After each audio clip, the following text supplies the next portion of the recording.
The CBS Radio Mystery Theater presents...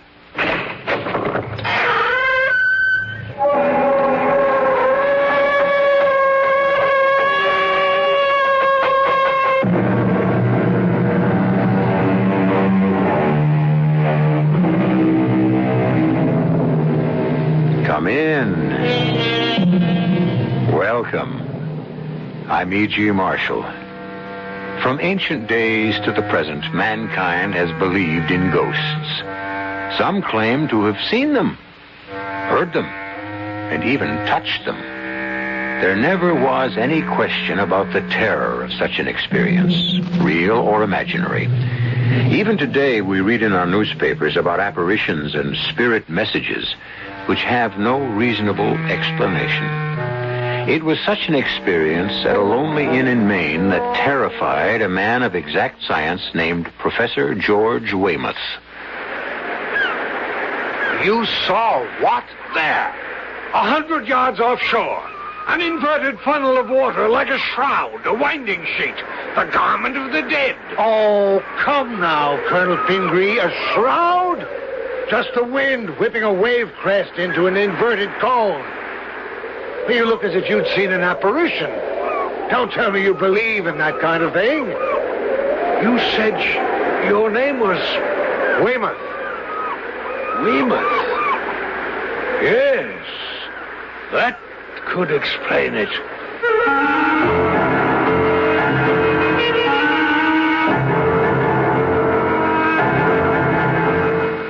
Our mystery drama, The Five Ghostly Indians, was written especially for the Mystery Theater by Roy Windsor and stars Robert Dryden and Court Benson.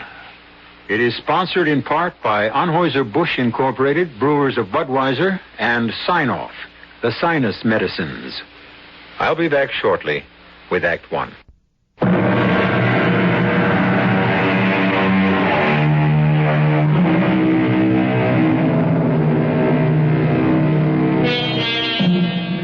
As we approach our country's bicentennial, we think proudly of 1776 and our independence.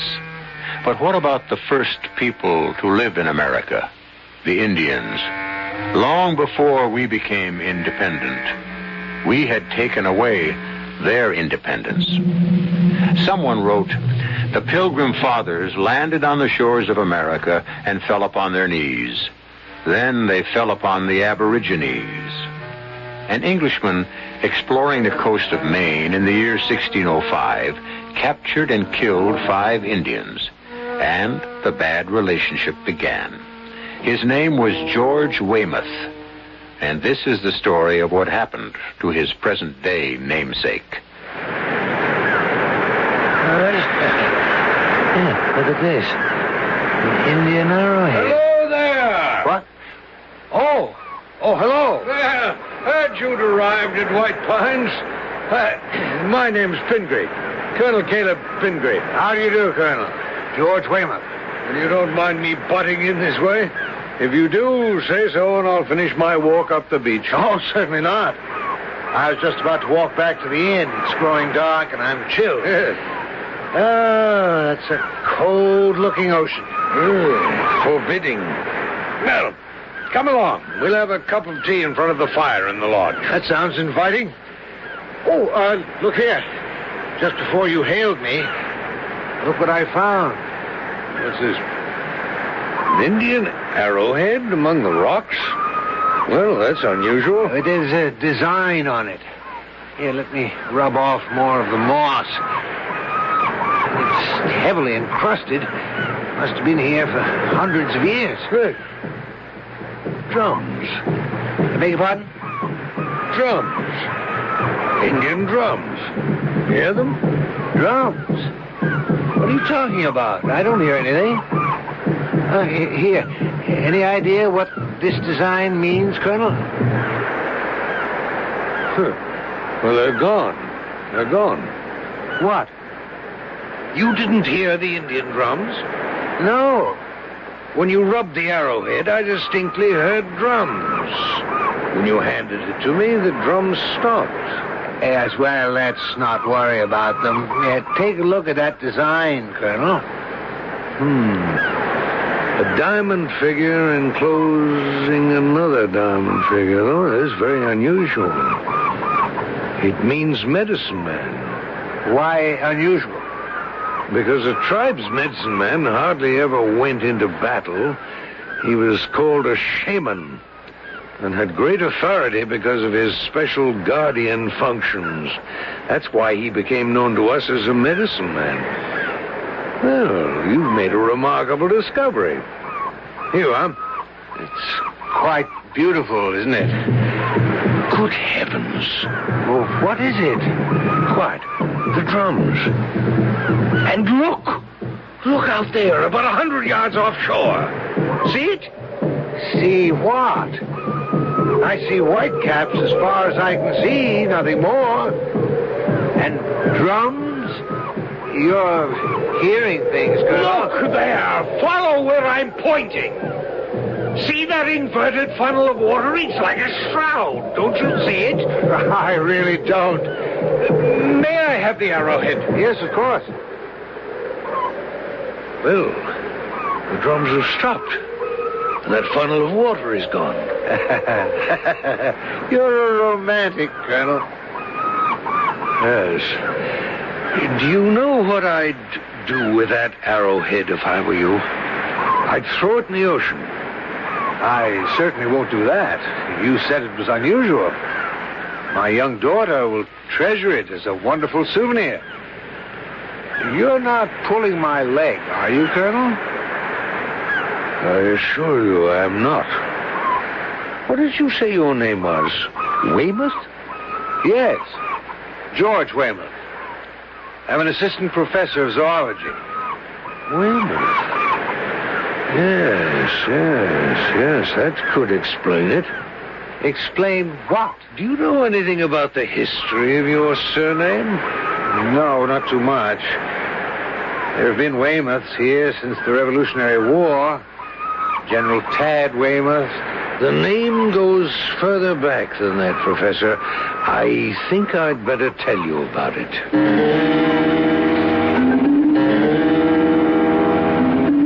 Now, just put that nonsense out of your mind, Boggs. Twant nonsense. I saw them, and I heard the drums. Yeah. I'll mention it to Colonel Pingree. Maybe he can explain it. You're two of a kind, you and that old daydreamer. Don't know how you stand listening to his same old stories over and over again. You'd think he had the second sight. Well, some folks do, Mag. Uh-huh. Well, then ask him when he comes in from his walk where the Faradays are. Should have been here by now. It's after 6. Well, got lost, most likely. It's easy to make the wrong turn-off at Bath and end up at Boothbay Harbor. Well, I gave her very careful instructions. Seemed a nice young woman. They're staying a week. Well, we can use the money. Summer wasn't so bad, Boggs. And after they leave, there'll be just us and the cats. Yeah. I'll miss Colonel Pingree. Don't see why. With that second sight the two of you got, you can keep tabs on each other all winter. Drums. I tell you, Mag, as sure as I'm standing here, I heard them. And I saw what I saw. 5 Indian braves dancing round a boiling pot and dipping their arrows into it. Yeah, that's what I saw. On that side road, coming back to Phippsburg from Popham Beach. The drums were rolling, and there they were, right in the middle of the road, heads down and dancing in a circle. Oh, lucky you didn't run them over.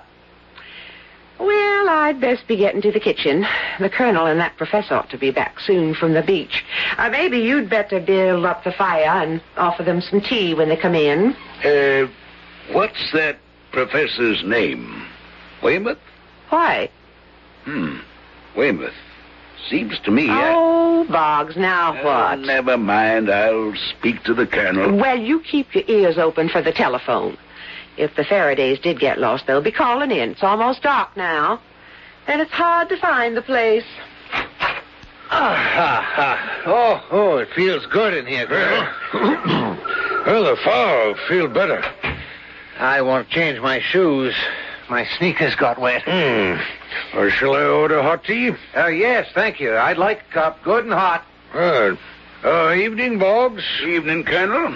That's a grand fire. Yeah. Mag thought you might like a cup of hot tea. Yeah, the old good wife is absolutely right. 2 cups. Professor Weymouth would like some, too. Sure thing. Sit down. I'd like to ask you a question, Boggs. Sure. I got one for you, too. Oh? Well, let me have yours first. You know the side road from Popham Beach back to Phippsburg, about 4 miles away? Yes. Well, I told Mag about what I saw, but there's no talking to her. She just laughs at me and declares I might be a little loose in the top story. Well, I know that your good wife feels the same way about me. Oh, she means no offense, Colonel. No, of course not, of course not. I understand that.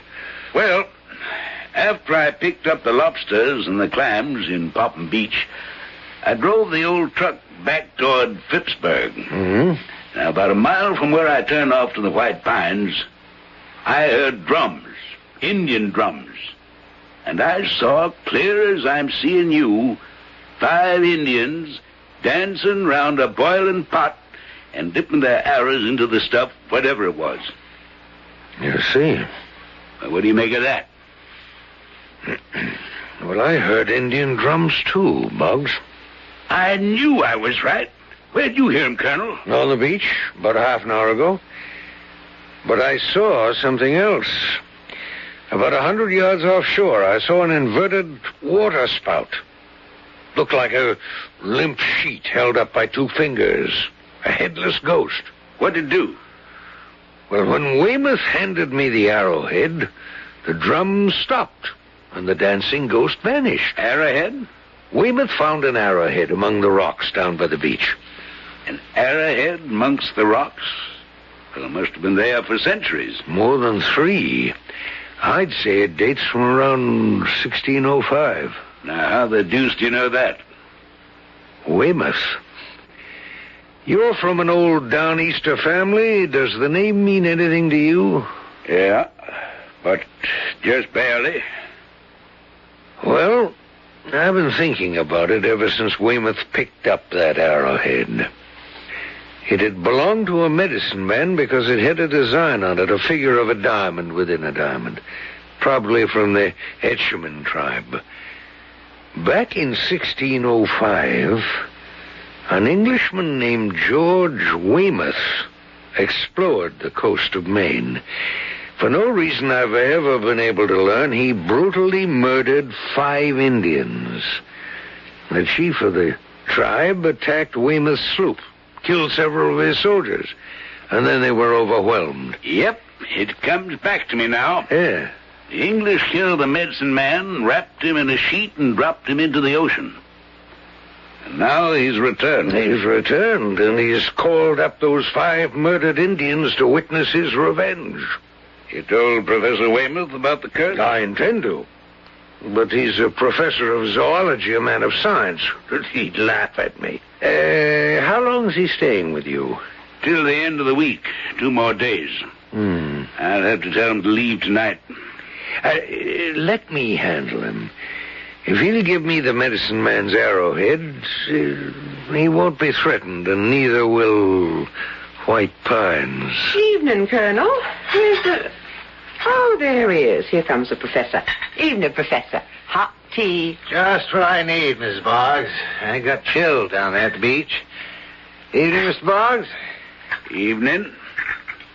Thanks for the talk, Colonel. Oh, you two been yarning about those Indian drums and them 5 dancing Indian braves. They're real enough, Meg. Now, don't tell me, Colonel, that you still think you heard drums and saw an apparition offshore? Your name is Weymouth. Over 300 years ago, your ancestor, George Weymouth, cruelly murdered 5 Indian braves and killed the medicine man of their tribe and buried him at sea. When you picked up that arrowhead, you triggered the guardian spirits of those Indians, and they have been awakened. Indeed. To what purpose? Revenge, Professor Weymouth. I don't believe it, Colonel. With all due respect to folklore. I didn't expect you to believe it.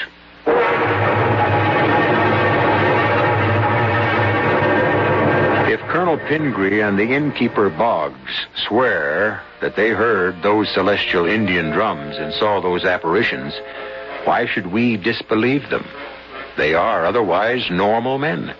Psychic phenomena is not nonsense, despite the disbelief of Professor Weymouth, whose name links him with a brutal crime committed over 300 years ago. I'll be back shortly with Act 2.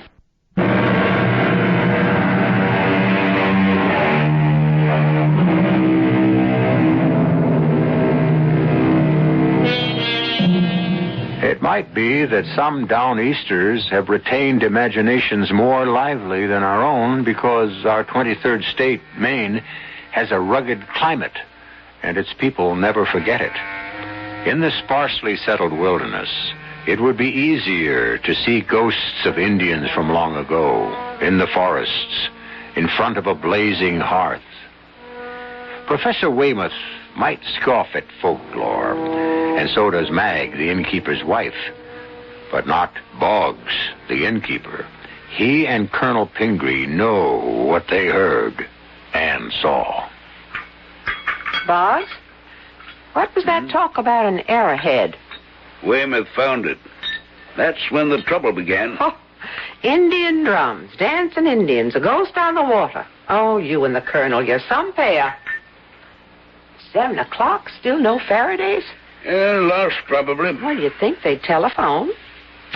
Well, I'll serve the Colonel and Professor Weymouth and put the other steamers and lobsters in the icebox. I think I'll go outside, look around a little. Now, you be very careful. Don't want some Indian to scalp you.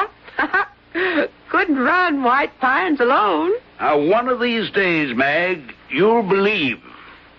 I'll be back half an hour or so. Keep an eye out for the Faradays. Yep. We can eat any time Mag is ready to serve, Boggs. Coming right up, Colonel. Good. Oh, you look concerned, my friend. Nope. Just annoyed. Young couple named Faraday was supposed to arrive at 6. I haven't heard a word from him. Well, it's easy enough to get lost on these back roads. I'm going out to look around. We just got that one light out front, and they could drive right by. Had any luck, Colonel? I'm still not convinced, Boggs. The arrowhead is mine. I'm reluctant to give it up. It means trouble, Professor. So you say. But I'm a man of science. Folklore is charming, but I don't believe in it. We know that myths were created to explain certain practices and beliefs. But when reason is applied, they disintegrate. As much as I'd like to believe your story about the Indian drums and the apparition on the sea, I can't. Well, then, Professor, I'll have to... No, Boggs, not so fast. Take your stroll and leave this to me. But I don't know, please. Well, I'll say good night to both of you. Night. Oh, I offended him. I'm sorry. No, don't worry about it, Weymouth. Hopefully you'll be away from here without incident in a few days. Hopefully? I can understand a simple innkeeper being superstitious, but I can't understand it about you, Colonel. An educated man, well-spoken.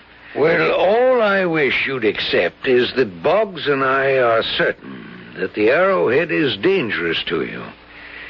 It's in your own interest to send it to York to be placed with the other Indian relics. Well, perhaps. Come up to my room and we'll take a look at it. Agreed. You're making a wise decision, Weymouth. Maybe we'd better turn around, Ben. I'm sure I took the right road out of Bath. We drove through Winnegans and Arrowsick. We should have telephoned from Arrowsick to tell them we'd be late. Well, let's keep going. According to the map, Phippsburg ought to be, only a few miles from here. You'd never know it. It's like being in a wilderness.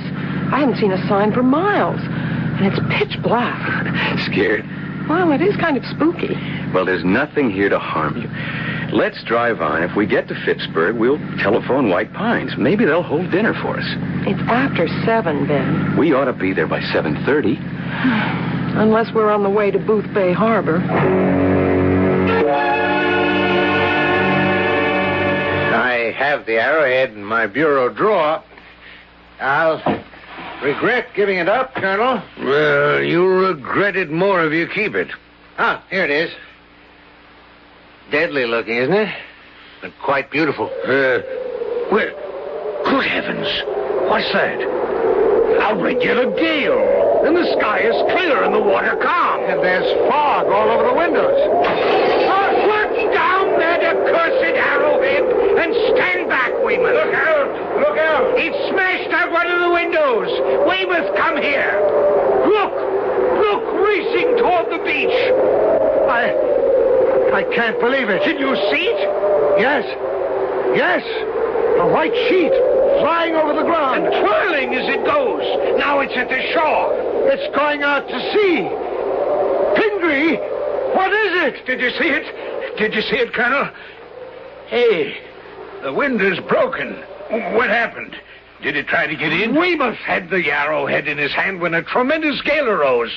Then fog covered the window. I saw the fog. Yes, when I yelled, look out. But it wasn't fog.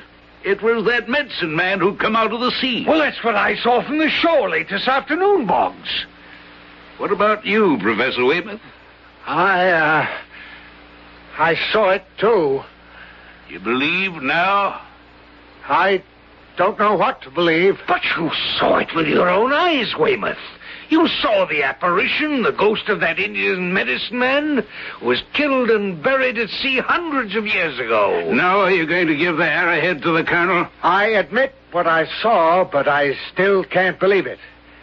My training and my mind refuse to accept the idea of an avenging ghost. What I saw might have been an illusion. That busted window ain't no illusion, Professor. Well, that might be explained in some way other than the fantastic notion that a ghost, which is weightless, could have broken that window. Now, what's all the excitement about? Boggs. The window. The ghost of the Indian medicine man paid Professor Weymouth a visit. What? Now, that's just crazy. You mean something that weighs less than a sheet of cheesecloth broke that window? And ask him. Professor? I don't honestly know, Mrs. Boggs. Now, you were honest enough and you admitted seeing it, Weymouth. That's true. I did see something like a shroud, a winding sheet, trying to break through the window. A great wind preceded its appearance. Then the wind died down, and the thing, twirling like a top, flew back to the beach and out to sea. And you saw it? Well, it may have been an illusion, but yes, I did see something. I'll pay for the window, of course, and I think I'll check out tomorrow, if you don't mind. Professor, you mean you're scared? Say I'm prudent. It was that ancestor of yours, George Weymouth. He was cruel to those Indians, and they want to avenge themselves against the person who bears that name. I'll give you the arrowhead in the morning, Colonel, and head back home.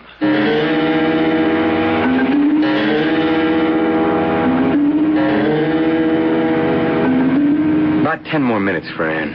I'm glad we telephoned. She was so nice, Mrs. Boggs. She'll have the steamers ready and then the lobster. Perfect. I could eat for hours. Ben, slow down.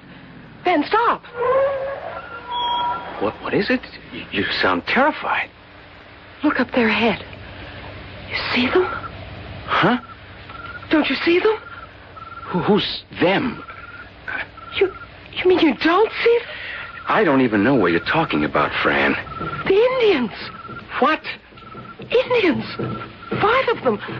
They're dancing around a big pot. And listen, drums. Indian drums. Hey, come on, you're pulling my leg. Indians dancing around a pot. I don't see a thing as far as the headlights carry. You all right, Fran? Of course I'm all right. You mean you really can't see them? They're dipping their arrows into the pot as they dance around it. Toledo, you must have flipped.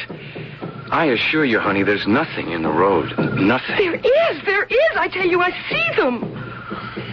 Hunger can make a person see things sometimes. I'm hungry, but I'm not starving to death.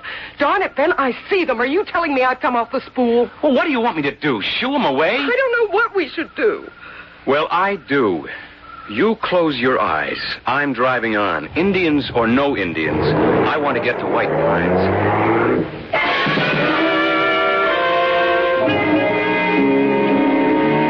Faraday's ought to be along any minute. Yep. Now what's fretting you? Weymouth won't listen to reason. I'm glad he's leaving in the morning. If he wasn't, I'd tell him to get. Just because he won't do what you and the Colonel want him to? There's a curse on the man. An old Indian curse. What if that thing had gotten into the room and killed him? We'd never have another guest here, summer or fall. Oh, now get that sour expression off your face. It's almost 7:30. You stay here at the desk and wait for the Faradays. And be pleasant. I'm about ready to serve them steamers. Oh, that's them, Boggs. Evening. Hello there, Mr. Boggs. Yep. Glad you made it. Evening, ma'am. Good evening. Have trouble with the road? Well, no, the directions were fine. We just weren't sure we were on the right one. But it worked out. What a fine inn you have here, Mr. Boggs. Oh, it's lovely. Look at that lodge room, Ben, with logs blazing away in the fireplace. Fran, why don't we go in and have a drink in front of the fire? I can bring in our bags later. Never mind the bags. I'll fetch 'em. If you'll give me your keys, I'll park your car off the road. My wife will get you a drink, and you can have dinner any time. Steamers and lobster. Hope you like 'em. Perfect. Nothing better. All over your scare, darling? Oh, Ben. Something go wrong on the way down? It's too silly to mention, Mr. Boggs. Oh. Well, I'm not a pride man myself. My wife saw 5 Indians dancing around a pot and dipping arrows into it. Hunger pains, I told her. Did you now? Silly, wasn't it? Depends. You'd better sign the register, and I'll have her come out and fix you some drinks.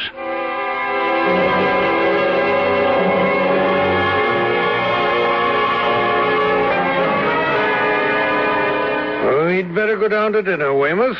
Right. It's after 7:30. Still got your appetite? Oh, yes. I'm recovered now. Quite an experience for you to tell about back home. A phenomenon. I can't quite yet encompass what happened. Well, accept it. Give me the arrowhead and tell your story on a wintry night to that little girl of yours. Of course, it's not a story, not fiction, because it really happened. It was strange.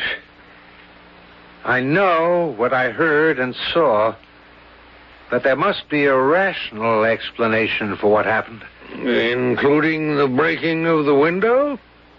Even including that. It must have been some freak kind of pressure. I have nothing to fear from mere ectoplasm. Well, maybe you don't have anything more to fear, but don't count on it.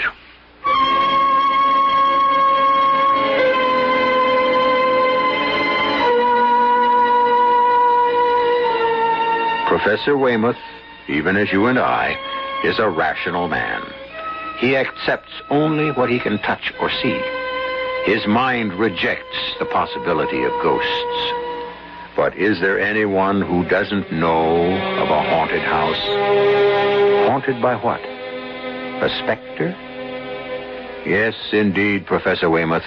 For all your education, you cannot prove they don't exist. I'll be back shortly with Act 3.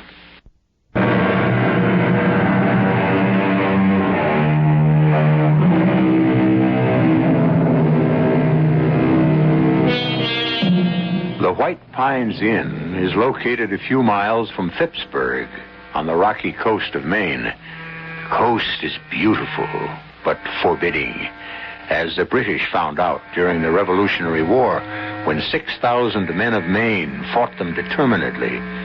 Maine remembers those days of hardship and remembers her even earlier history. The first settlement in 1620 on the Saco River. the Abnaki and Etchemin Indians of the Algonquian family. And who is to say that the spirits of those dead do not still inhabit those huge forests of white pine, fir, spruce, and birch?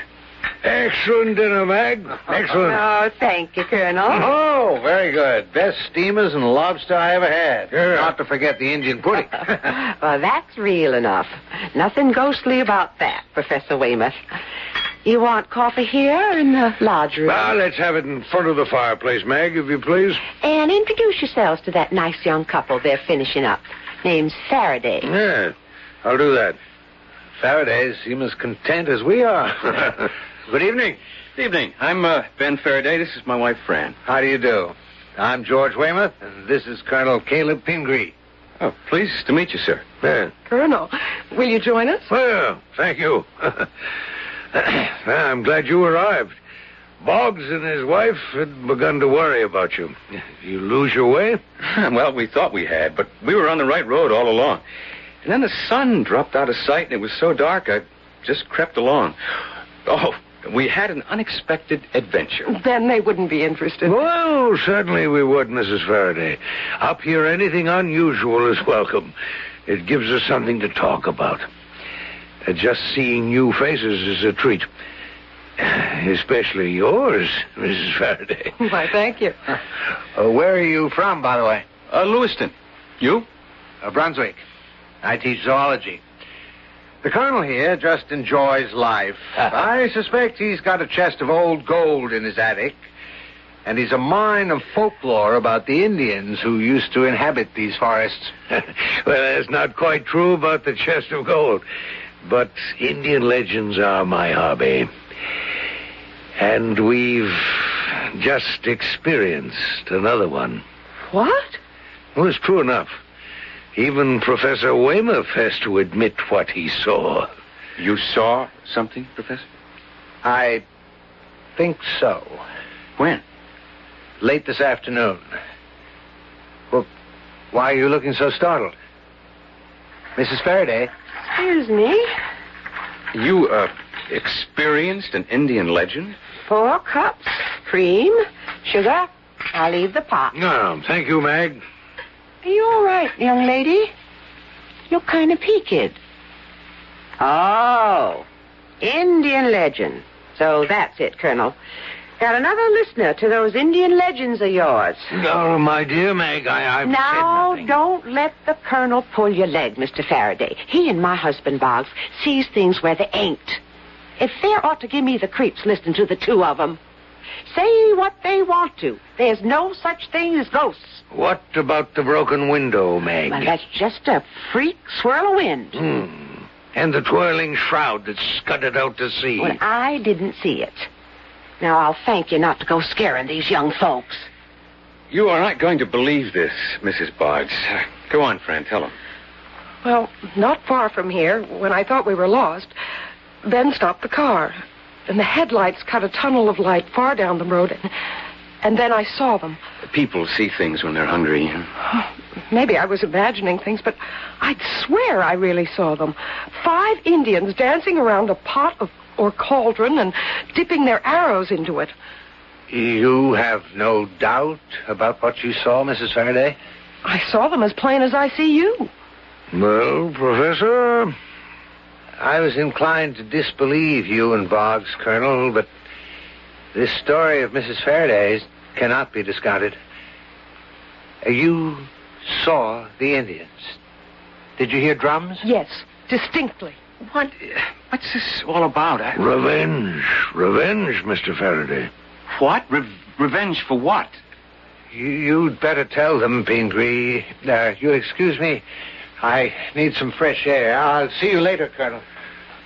He looks terribly worried, Ben. Yeah. Because he's the intended victim of an Indian's revenge.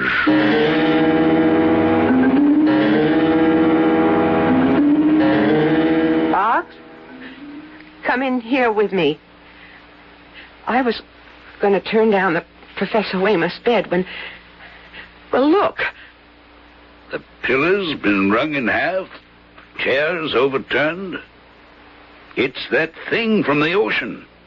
I know you don't believe in such things, Mag. Well, I don't want to. But this... Either the professor went crazy or... Well, how do you account for all this damage? First to the window. Now the room wrecked. And the pillow twisted in two. Like wringing a person's neck until he was dead. The Indian medicine man. Somehow he got back in here and thought he had Weymouth by the neck when what he had was the pillow. A powerful wrench. The pillow's twisted in half, feathers all over.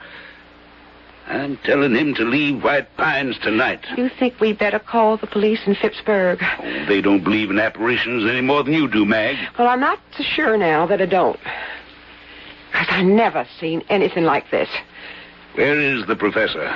When the colonel began to tell the Faradays the story, the professor went out for some fresh air. And I'll find him and tell him to pack up and leave.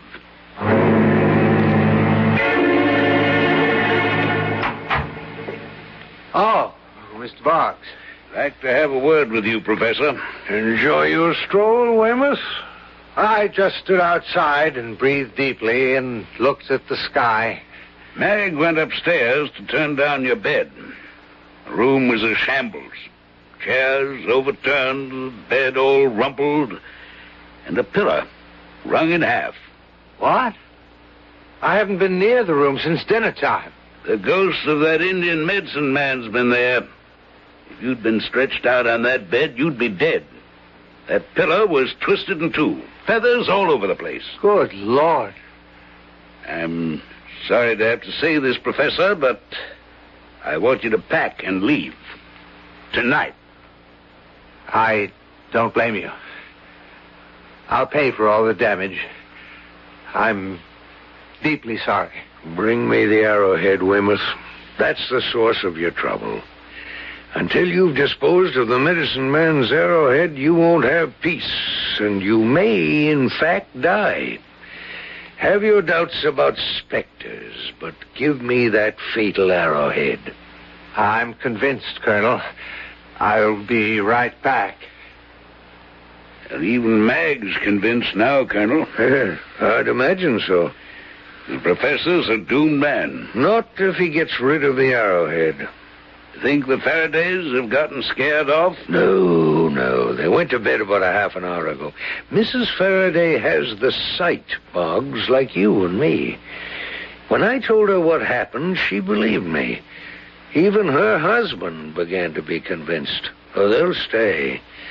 But you're quite right in telling Weymouth to leave. Tonight.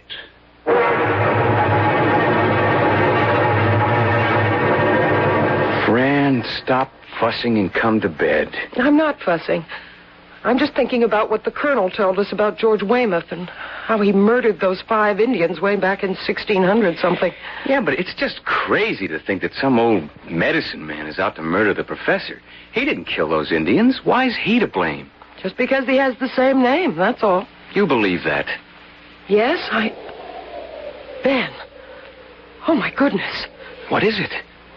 Look out there. On the water, see it? Yeah. Something's rising from the water offshore. It's a water spout. No, it's not. It's upside down. It looks like a sheet, and it's turning round and round. And it's floating this way, toward shore. What is it? It's that thing the colonel told us he saw. The ghost of the medicine man who was buried at sea. It's coming towards the inn.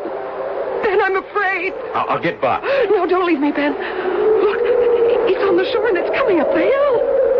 And listen to the wind. It's coming toward us. No, it's heading for the rooms to our right. That's where Professor Weymouth is staying. It's after him, Ben. It broke the window. The whole place is shaking. Come on, friend. Let's get out of here. Help me! Help me! The thing's got him, Ben. Colonel, Mr. Boggs. Open the door, Boggs. We have only seconds. Don't go in there, Ben. I have to. Help me, someone! Good Lord, it's at his throat. Help me, Boggs. Faraday. It's like canvas. Hang on. Pull it away from his throat. I picked up the arrowhead to bring it downstairs. dragging me toward the window. It's twisting round his throat. Hold him round the middle, or he'll be dragged through the window. Meg, find that arrowhead and throw it out the window. Because of you, Al. Throw it out the window. Throw it, Meg.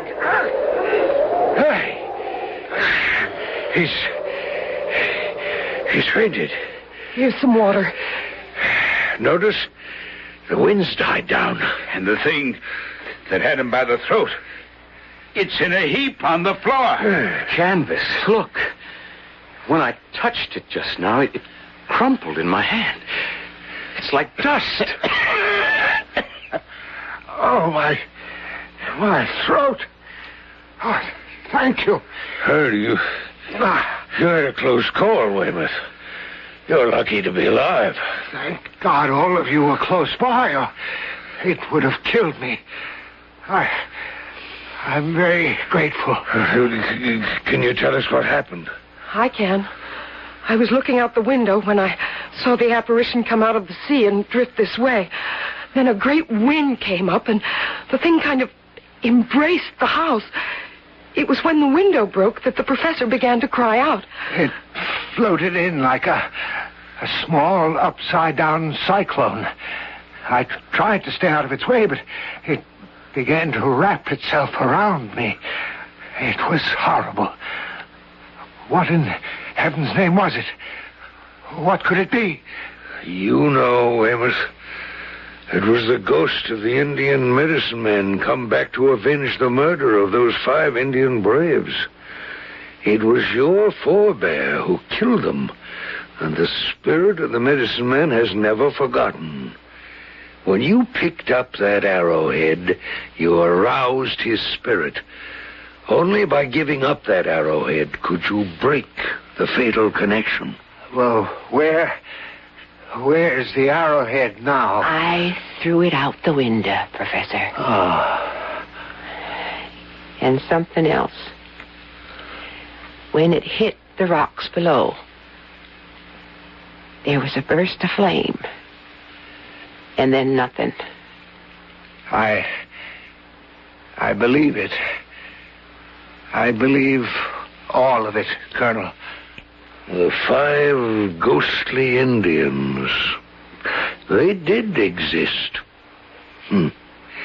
Lucky for you, Weymouth, that you've lived to tell the story.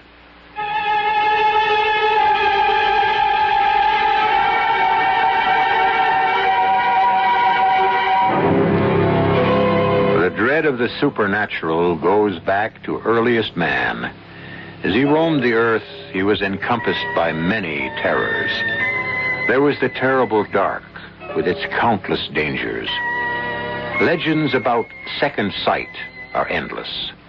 To this day, the avenging specter of the Indian medicine man lives as fact in the mind of Professor Weymouth. I'll be back shortly.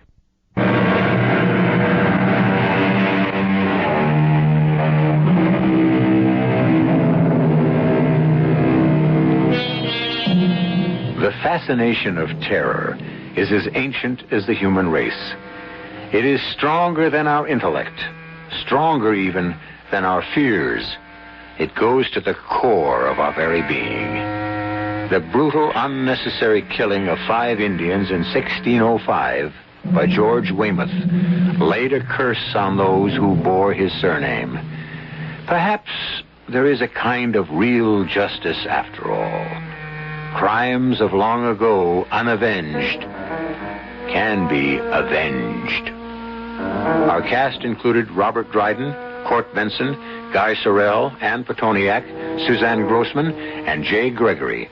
The entire production was under the direction of Hyman Brown. And now, a preview of our next tale. Why did you allow her to leave so early? You and I have to talk. Well, whatever we say would be beyond her. Yes, if she's Group 3. Turn? How could Turn be an inspector? I suspect Turn because she's too perfect. Too absolutely Group 3. Well, suppose she is an inspector. What have you and I ever said to each other that's reportable? I am head of repair. You are Admiral of the Fleet. And we are about to be disenfranchised. Why? Corral cannot qualify for Group 1. He will fail the examination. But you took him to repair yourself. He was judged in perfect balance. Oh, yes. Because he was examined by a single practitioner, and I was present. Do you think he's out of balance? Oh, I know it. He's one of those. I refuse to believe that. You refuse to accept it. Radio Mystery Theater was sponsored in part by Buick Motor Division. This is E.G. Marshall inviting you to return to our Mystery Theater for another adventure in the macabre. Until next time, pleasant dreams.